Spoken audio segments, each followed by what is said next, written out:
Welcome to the Landscape Ontario podcast. I'm your host, Karina Sinclair. Have you ever met someone with a giant heart and the boundless energy to tackle anything life throws at them? Well, that's today's guest, Michelle Francis. Michelle reached out to me a while ago to share a story about her late uncle, Ivan Francis, a former member of Landscape Ontario. I'll bring you his story another time because as I got to know Michelle, I realized her story was just as compelling. Michelle is a true powerhouse. She's a first-generation Canadian of Caribbean and African descent, a CEO, a certified HR professional, entrepreneur, professor, conflict mediator, public speaker, foster parent, youth mentor, amateur athlete, and passionate community volunteer.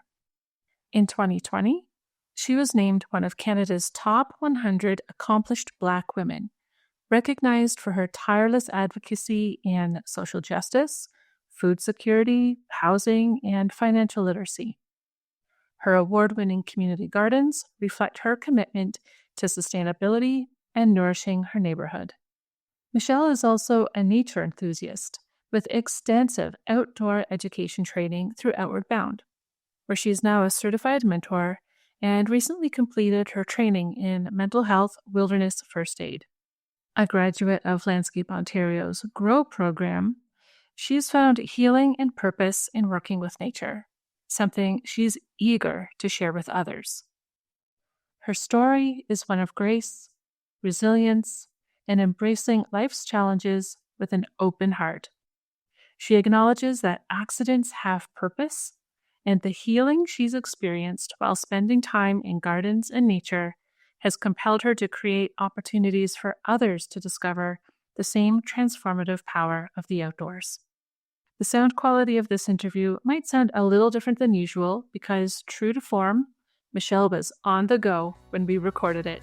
She was getting stuff done and making the most of a sunny day in downtown Toronto. So let's just dive right into the conversation with Michelle Francis.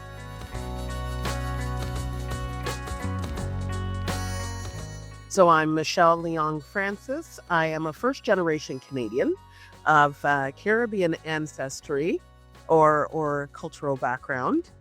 And currently, the business that I do is pretty seasonal. Right now, I am knees deep and elbows deep into the gardening trades, into horticulture and supporting people to get their community gardens up and running, especially raised beds for a lot of my community members. A lot are older and they're getting back into gardening.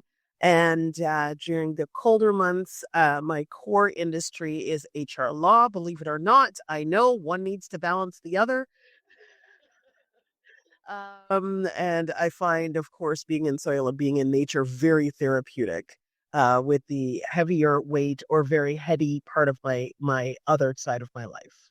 So you're saying that the seasonal part that you're doing, this isn't necessarily a volunteer thing, but it's a service that you're offering to people in your community to help them install and maintain and learn about how to work with their community garden beds and raised garden beds? Yeah, so the education piece was a huge piece especially over the last 4 years. But now I've realized that people, as much as they're learning, it's overwhelming for them. Many people have not purposefully been in the outdoor space or in their own gardens, other than, thank goodness, some perennials that consistently come up and are pretty reliable. But now when we're looking at uh, growing food and complementary plants, it does take a lot of work. And for the most part, a lot of people also are time restricted. We get pretty intense heat in the middle of the day. And so the time that's afforded for people to be out and about in their garden, they are committed to their 9 to 5. So my volunteer work is really with the community garden piece. The active work is helping young people learn how to build raised garden beds, and then installing those garden beds in community members' homes for a fee, But most people want to have the combination either of low ground garden beds or raised solely. Tell me about your connection to Landscape Ontario. So people often ask me, how did I get connected with Landscape Ontario? And to be honest, um, I think it was one of those. I have so many networks that are just complete opposite of each other. And more than likely, my outdoor education industry connections.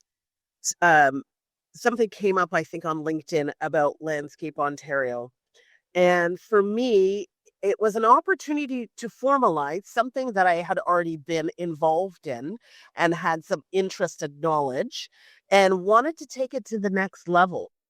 And so you attended the GROW program during the COVID years. Yes. Do you continue to engage in some of the training and learning opportunities offered with the association? So they've had, I think it was a golf, yes, it was a golf event in the West End of the city. So I went to that, which is really, really, it's kind of a little intimidating, I must say, with people with, I mean, decades of tenure and legacy folks who have a family lineage in the industry and then showing up at two really odd places. So golf, which I don't play, however, learned so much about some of the opportunities and challenges people were having in the industry. So it was a good bird's eye view as to what to be aware of. But I would say a very welcoming group. Um, Not all the time does a newbie come in and everybody pretty much embraces them, but I was well received and had a great time. Well, I'm glad to hear that. Community is definitely one of the pillars of Landscape Ontario, and the promotion of the trade as a whole, that everyone within it is qualified and passionate about what they're doing. We've talked about this before, all those various threads in your life that keep bringing you back to being involved with nature and in the earth and soil and gardening and the landscape. Tell me a few of those threads that just kind of keep aligning for you. So I remember sharing with you my earliest memory of me being in my mother's backyard, just finishing the last little remnants of a navel orange and thinking to myself with the seeds in my hand, oh, I think I should grow an orange tree. Having no understanding of course, hardness zones, of what would be required. It just seemed that I had all of the elements, seeds, sun, and soil. And I must have been somewhere around the age of 9. And the curiosity of a young mind will take you many places. And the other pivotal moment for me, which was a huge, huge, huge moment, I was in a very eye-opening motor vehicle accident. And I remember distinctly as my personality type not being able to do much of much and feeling a little stir crazy.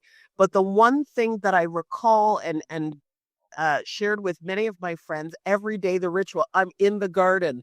And it was like me against my lack of mobility, me being able to still have some sense of control, growing a really large garden and trying any possible seed that would come my way to see if I could grow.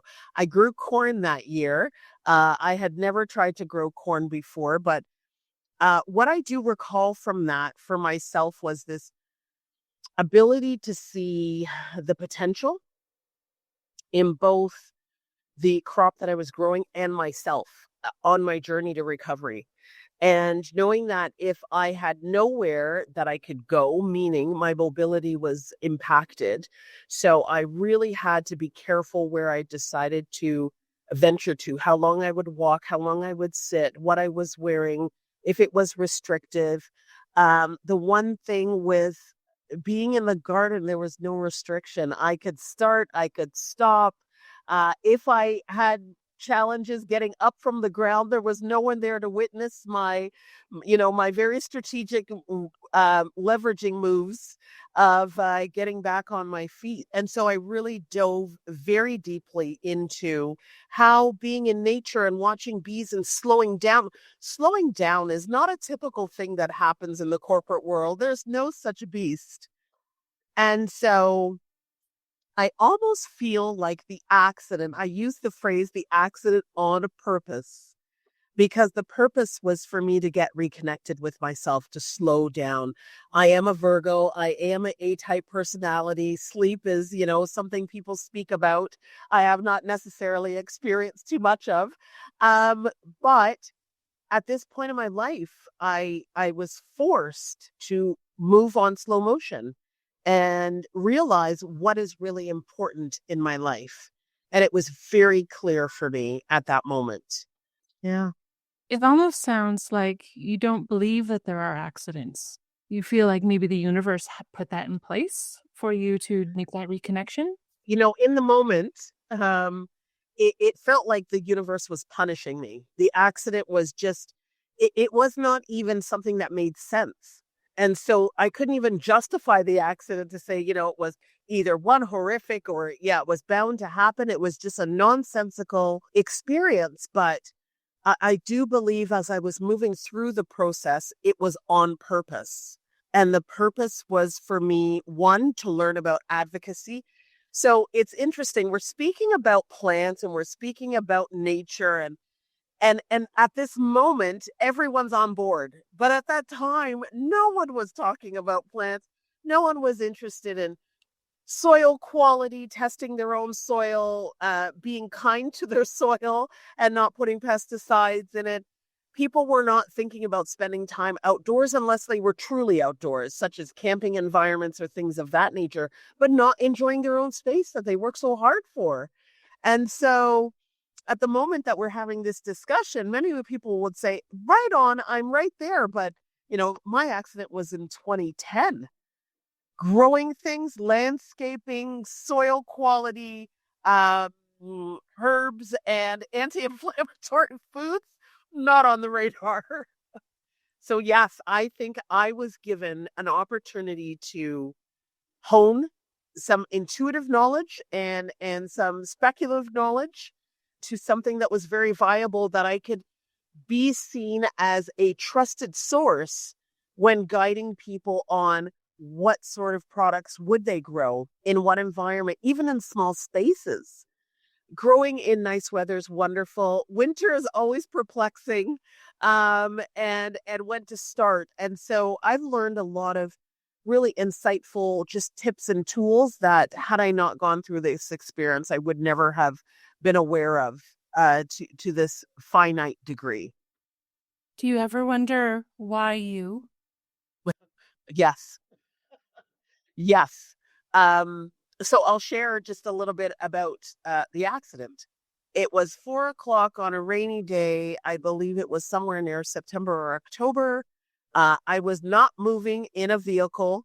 I heard screeching from somewhere.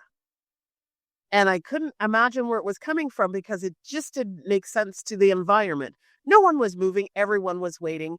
And then I looked up, which apparently you're not supposed to do, in the rearview mirror to see someone barreling at my vehicle. And that was the accident. And so therefore I had major back spinal issues.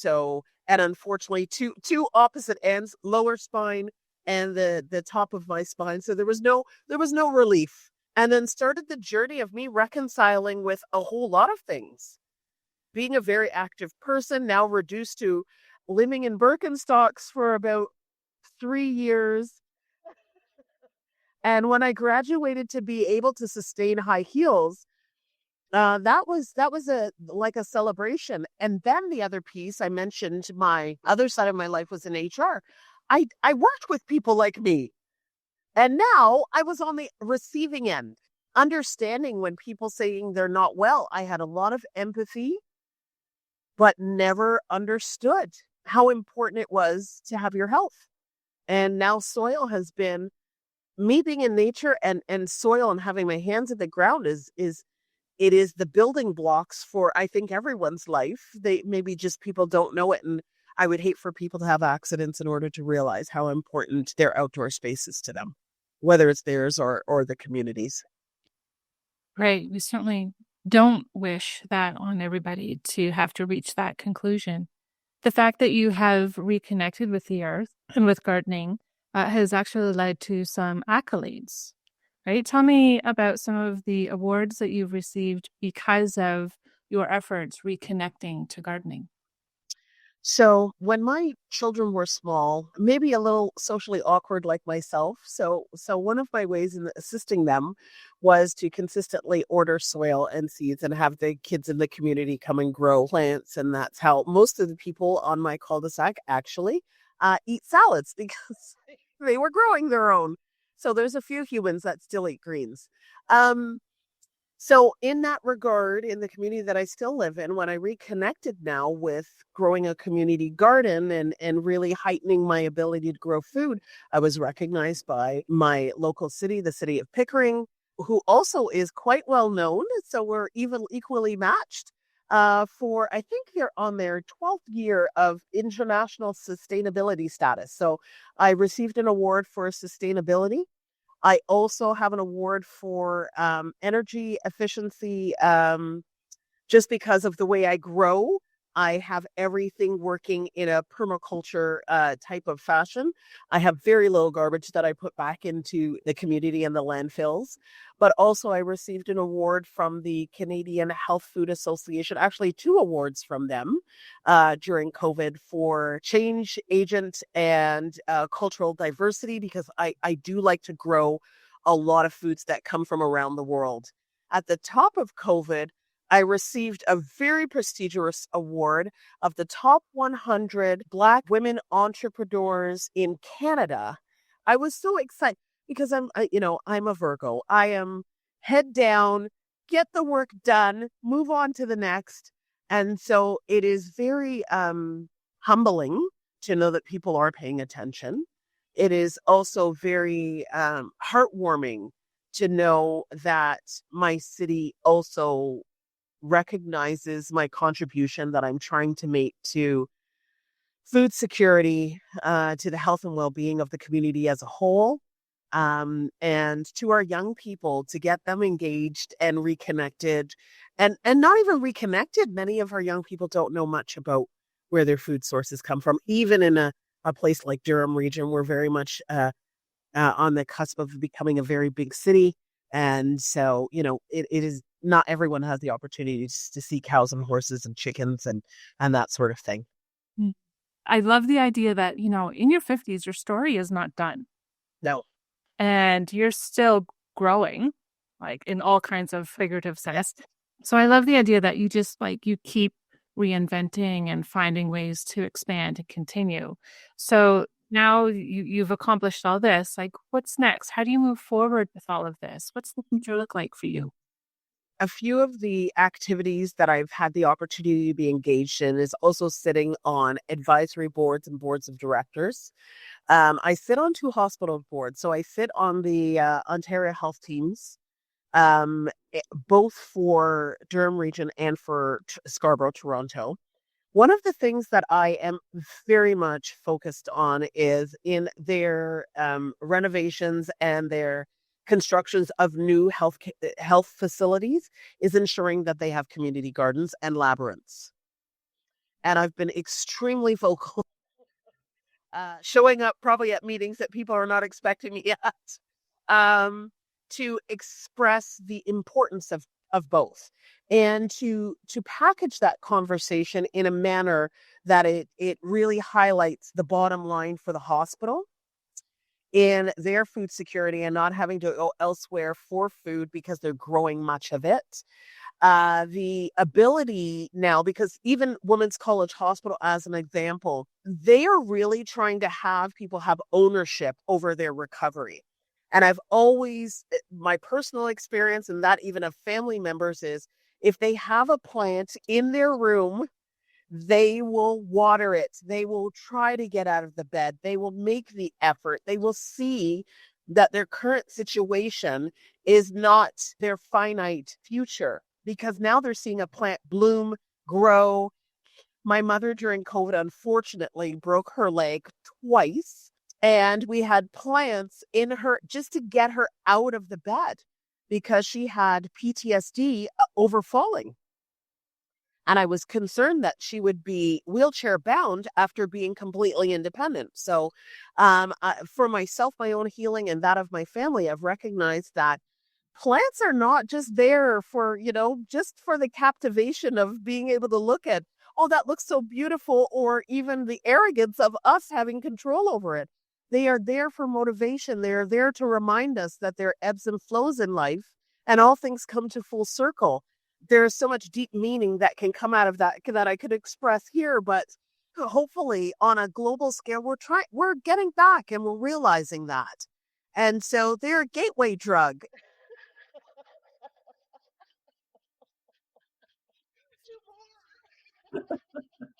to chickens and rabbits and bees and balance and the natural rhythm of what we were meant to be as human beings. I feel I was the atypical person that, got lost in the corporate life, wore the tight little corporate outfits and did everything perfect, and the leather achete case and daytimer and iPhone and did everything, and still was in a nonsensical accident.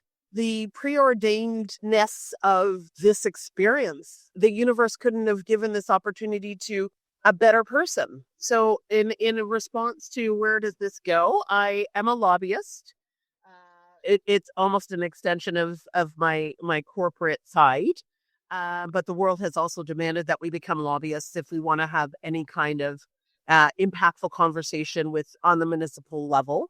And so now I'm able to have that conversation that, okay, if we're building affordable housing, are we building community gardens for people? If we are improving our healthcare system, are we building labyrinths? Are we building green spaces? Are we educating people? And so now I am undeniable in my advocacy, in my proof of concept that this works and it makes a difference. I'm a stronger person.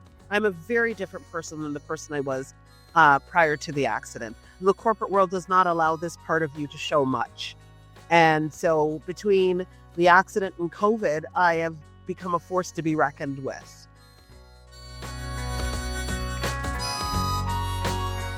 This was not the first time I've brought you stories about the therapeutic effects of gardens, and it probably won't be the last. But what I think is really fascinating about Michelle's story is the concept of accident on purpose. The painful injuries she sustained in her car accident made way for purpose, setting her on a path to advocate for more green spaces in her community to promote healing and well-being. If you'd like to connect with Michelle, you can find her on LinkedIn or through her consulting business website, ttggroup.co.